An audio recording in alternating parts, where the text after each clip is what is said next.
Welcome to Season 2 of the Let's Talk podcast hosted by WellHouse Church, where we talk about what it's like to be a Christian Monday through Saturday, to be a person of faith in a culture against faith.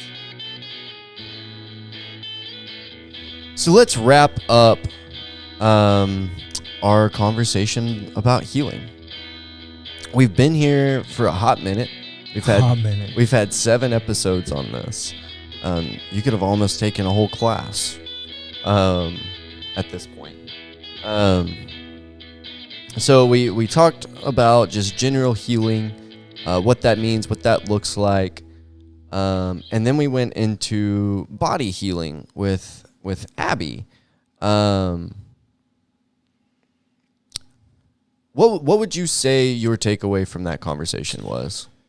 Well, I guess before that, we should probably talk about what we think healing is just generally. I mean, that's a summary of the first episode. Yeah, but we've continued talking about that throughout. It's kind of a basis now that we think about healing as a progressive journey to get better. Yeah, that's a great way to define. Yeah, that's a great way to say that.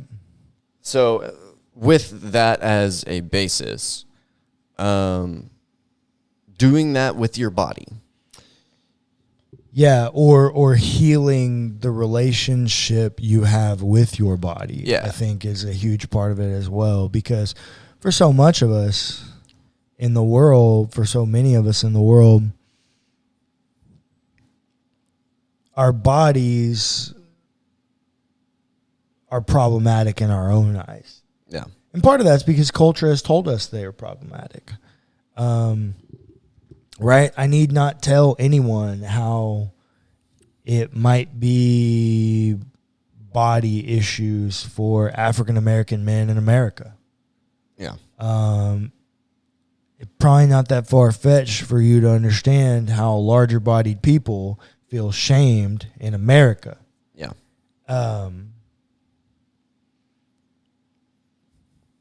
I think there's a lot of just unfortunate situations where a lot of people just don't have a good relationship with their body. Yeah. I also think it's about actually the journey of healing and taking care of your body. And I think that can look a lot of different ways, but I think holistically, the value that I got out of the conversation with Abby was that it's more than appropriate and, might I say, necessary to care for and heal your body. Yeah, that's what I was going to say, is it is an essential piece of who you are as a person. Yeah. You know, if we're going to break it down, like we've been talking about, like our categories of healing as, emotionally, spiritually, and bodily, it's a fundamental makeup of who you are. You don't exist without your body. Yeah, you have to. It's what attaches you to the world. It's your, yeah.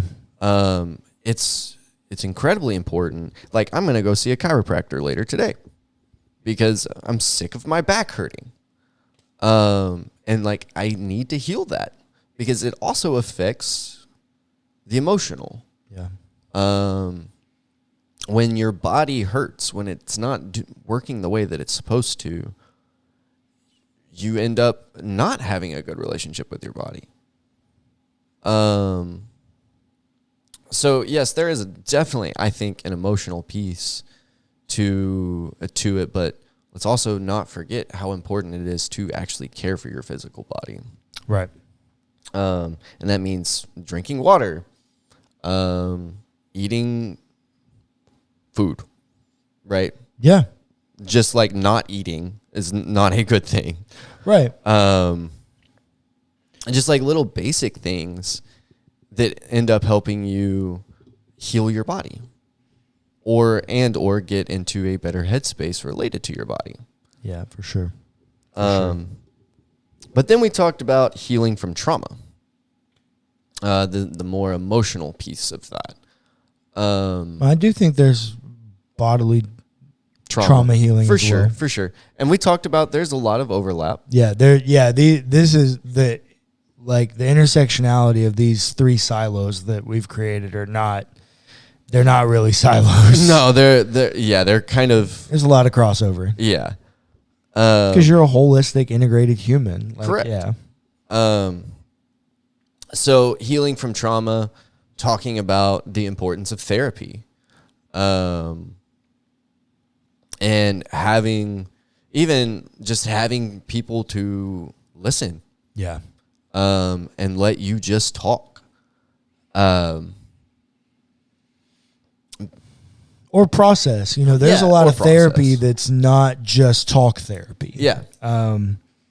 Which is helpful, especially when you're having a conversation about trauma and healing from trauma. Mm-hmm. EMDR is a very helpful trauma therapy. Yeah, very true. So yeah, there's therapy is much bigger than just sitting on a couch and talking. Yeah, no, absolutely. I was actually more talking about even just having friends or people. Oh yeah, for sure. But even still, just sit and process with, have dialogue about it. Yeah. It's helpful. It is. It's very helpful. It also reminds you that you're not alone. It's a community piece. Yeah. When I can sit and talk with people about the traumas in my life, and they add to the conversation, they offer feelings of maybe not necessarily understanding, but I'm here with you. Yeah. Presence. It hits different. Yeah, for sure. It's very, very important, I think, to have that community piece of that, even in family, Yeah. And then we talked about healing your beliefs, which this was a conversation largely about deconstruction. I think it's part of it, but I'm always hesitant to try to reinvent words for things. Yeah. But deconstruction really does have a lot of bad things about it, the way it's used today. Sure. One of them being that most people, because of the evangelical world, isolate that to just faith. Yeah. And it's not, because we have beliefs about everything. Mm-hmm. Even if you're not a Christian, you believe that Jesus is not the answer, right? So, you have beliefs about everything. Absolutely. You have political beliefs. You have educational beliefs. You have, all these social beliefs. Everybody has beliefs. And so you form those beliefs based on how you view the world. And I think healing those beliefs goes two ways. Number one, healing and forgiving yourself for the harm you did when you had a previous belief, as well as healing your belief that there's a way to do it right. Yeah. Because this is the thing that most evangelical Christians are afraid of deconstruction for, is because when you start to tear it down, nothing can be rebuilt. Right. Because they don't allow people to heal. Yeah. They just further harm. Right. No, absolutely. And I think that's something that everyone goes through eventually, some way, somehow. And it's hard. Yeah, for sure. And it's largely connected to trauma. Yeah. We did have an episode on that last week, but this idea that your beliefs are so interconnected to who you are, even connected to your body. Yeah. The beliefs you have about your own body.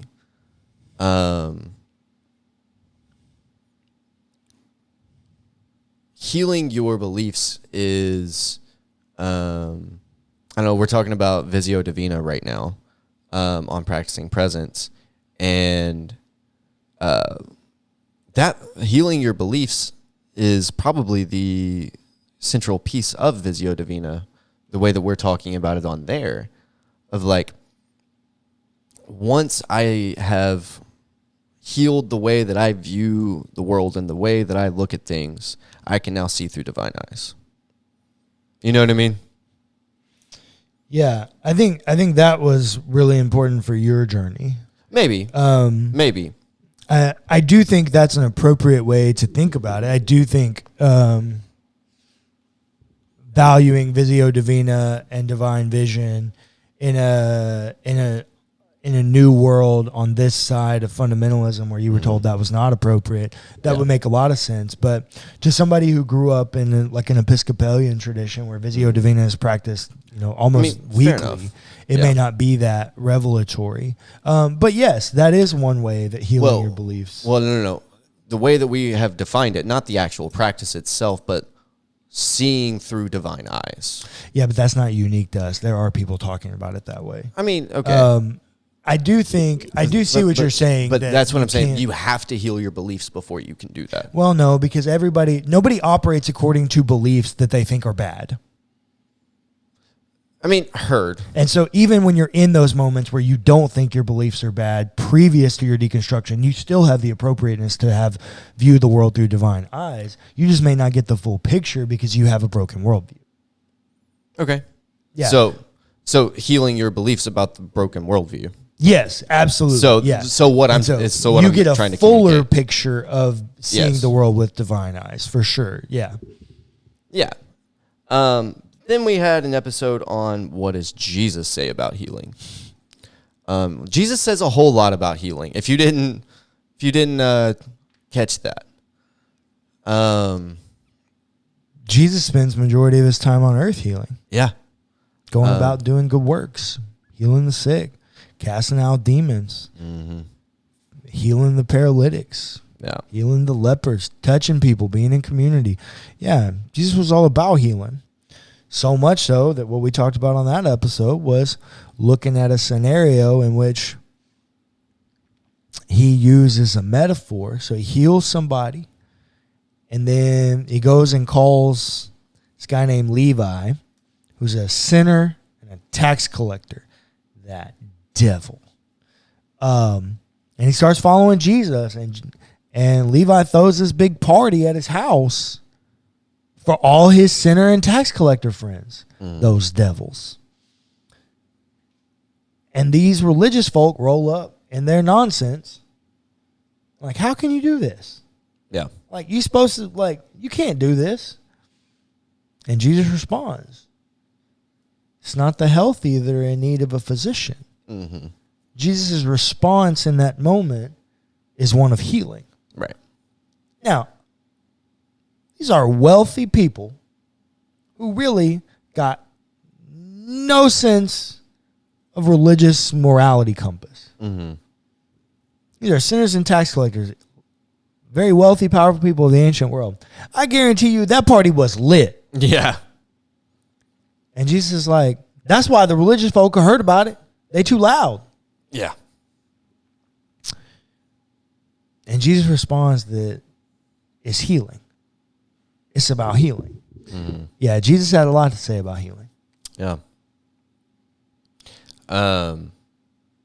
Then we talked about deconstructive healing. The idea that as you deconstruct, you are opening traumas that you didn't even know you had. It's almost like you're taking the gauze off of a burn wound. And yeah, as you're pulling this thing off, you're uncovering this trauma. And so really important to heal your trauma as you are deconstructing and healing your beliefs. Yeah. That has to be a side-by-side adventure. Yeah, I think if you were going to look for a great character, like a movie character, to deconstruct, like to go, okay, that's a dude who has to and does deconstruct his beliefs. It's Lieutenant Dan from Forrest Gump. Okay. Because he starts out as this wham bam badass military dude. Then he gets his legs blown off. And he becomes an angry drunk. And he has this whole moment with Forrest while they're still in the military where he, in the middle of the night, crawls up, yanks him down out of bed, and he talks about determinism. Yeah. Remember that? And towards the end of the movie, he's like put together, got fake legs, walking on a cane. He comes the full cycle of the healing journey. And you get to see him in different personas throughout that journey as well. And it is what you say. Yeah. It's exactly what you say. He did not realize the traumas that he had until his legs were gone. Yeah. Once his legs were gone and he knew that he was now vulnerable, or maybe rather what I should say is he had to accept that he was now vulnerable. It opened traumas that he was not able to deal with previously. Yeah. And he resorted to drinking in order to fix them. Yeah. And it wasn't until he did that full cycle of healing that at the end of the movie, which is also, if you did not know, a great representation of the battle between free will and determinism. Forrest representing free will, right? Yep. Lieutenant Dan representing determinism. It's not until he does his work that at the end of the movie he comes back with his fake legs, his cane, and his wife. Yeah. An Asian woman, if you remember. Yes. Deconstructive healing is just a part of it because for so long you operate according to a worldview that you ignore certain traumas because you live in a culture where it's appropriate. Right. And then when you stop living according to that culture, that worldview, or you stop feeling that something was appropriate, you begin to look at the rest of it. When you look at the rest of it, yeah, of course, you see things you did not know were there. So, out of all of the things that we've talked about, how do you now look at healing? Well, I think the same way I looked at it before I did this. Yeah. But it has to, as we have these conversations, things begin to change. We begin to think about it in new ways. I think, okay, so if you're asking me how has my beliefs changed at all, I think my new favorite way to talk about healing is deconstructive healing. Yeah. I think that is the most accurate depiction of healing because nobody gets healed. Right. And then just like nothing changes. Yeah. Yeah, absolutely. Nobody gets healed and just nothing changes. And, you think about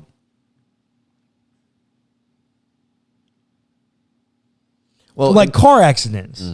Yeah. Right? When people have a car accident, even if it wasn't that bad, they're more jumpy. Like in the car, even if just for a little bit. Like, there's a lot that happens with healing, and nobody heals and doesn't, and like nothing, everything stays the same. Right. There's always wounds and marks left. And that's, I think, what deconstructive healing is like. Yeah. Why did that wound mark there? Yeah. Why did that stay there? Why do I struggle dealing with it? How do I deal with it? Oh, man, now I've got to deal with all of this. And It's like, man, I did one thing and now I've got this big box of shit at my doorstep. Yeah. And unfortunately, there's a moment where it sucks. But you know what? There's also a really great moment where after a lot of really hard work, my front door doesn't smell like shit anymore because I've dealt with it all. It's all gone. Yeah. No, for sure. Yeah. Well, I'm glad that was so beneficial because that is how we should look at it. I do think. I think about it like also in terms of like medical healing. Typically, you're not just going in, getting a shot, and walking out fine. Right. There is a journey. There is a process to it. There is typically multiple steps to it. And it's typically multifaceted. Yeah. Why is medicine so complicated and so important and so expensive to get a degree in? Because there's a lot of shit that's happening there. So much. And so if we're going to talk about the process of healing medically speaking, we can use that same idea as we're talking about, healing from traumas and healing your beliefs, healing your spirituality. It's a process. It takes time. But like you said, at the end, it's worth it. There's nothing left. It's just one thing after another. But you will begin to feel better as you move forward. And at the very end, you can take a deep breath and feel confident in the healthy person that you are. Thanks for listening to the Let's Talk podcast hosted by WellHouse Church. Be sure to give us a rating and a review if you enjoyed the episode. It's free and it helps us immensely. Also, feel free to check out our other podcasts.